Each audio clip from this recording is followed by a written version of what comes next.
Bakal calon Wakil Presiden Muhaimin Iskandar hadir di sharing session 3 pasangan calon presiden dan wakil presiden di Universitas Islam Malang Rabu siang. Dari 3 undangan pasangan calon presiden dan wakil presiden, hanya Gus Imin yang datang penuhi undangan. Gus Imin datang bersama dengan sejumlah petinggi partai PKB baik DPC hingga DPP. Imin hadir dan menyapa seluruh hadirin dalam acara tersebut.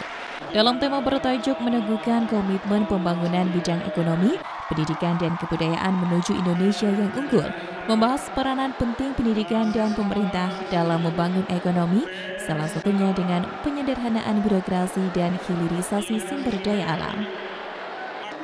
Disinggung soal isu KKN dalam pemilu tahun ini, Gus Imin mengatakan perlu adanya evaluasi sistem pemerintahan yang pasti keropos setiap 30 tahun. Caranya dengan kritik, kontrol dan kinerja pada sistem pemerintahan yang terindikasi KKN.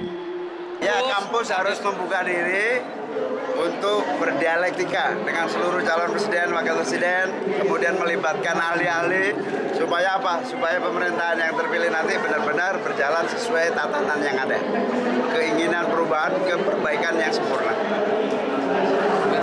Oke? Ya, semua sistem pemerintahan usianya 30 tahun harus evaluasi. Akan ada pengerobosan di setiap 30 tahun. Nah, pengerobosan itu ada cara membenahinya. Apa itu? Ya kritik, kontrol, kepemimpinan, cara kerja.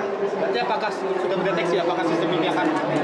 Ya, indikasi KKN merajalela, gitu.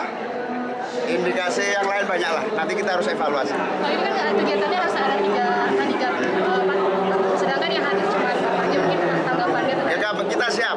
Kampus manapun yang mengundang saya sama Mas Anies, setiap saat kita siap. Dalam acara sharing session mengundang Prabowo Gibran, Ganjar Mahfud, dan Anies Muhaimin untuk diskusi terbuka. Namun hanya Muhaimin yang datang, sedang undangan lainnya tidak datang karena alasan masing-masing.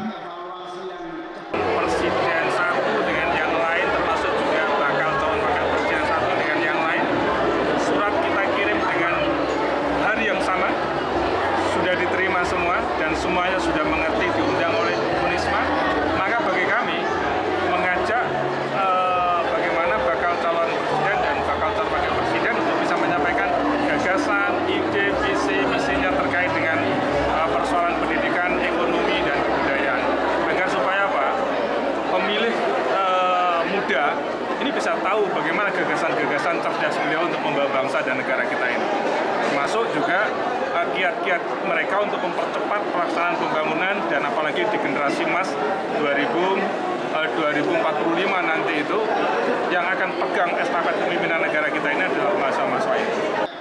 Meski hanya dihadiri Muhaimin dari seluruh undangan Capres dan Cawapres dalam sharing session kali ini, tidak membuat acara kali ini berat sebelah. Ini menunjukkan Unisma bersikap netral dalam pemilu kali ini. Dari Kota Malang, Saiful Akbar, ATV melaporkan.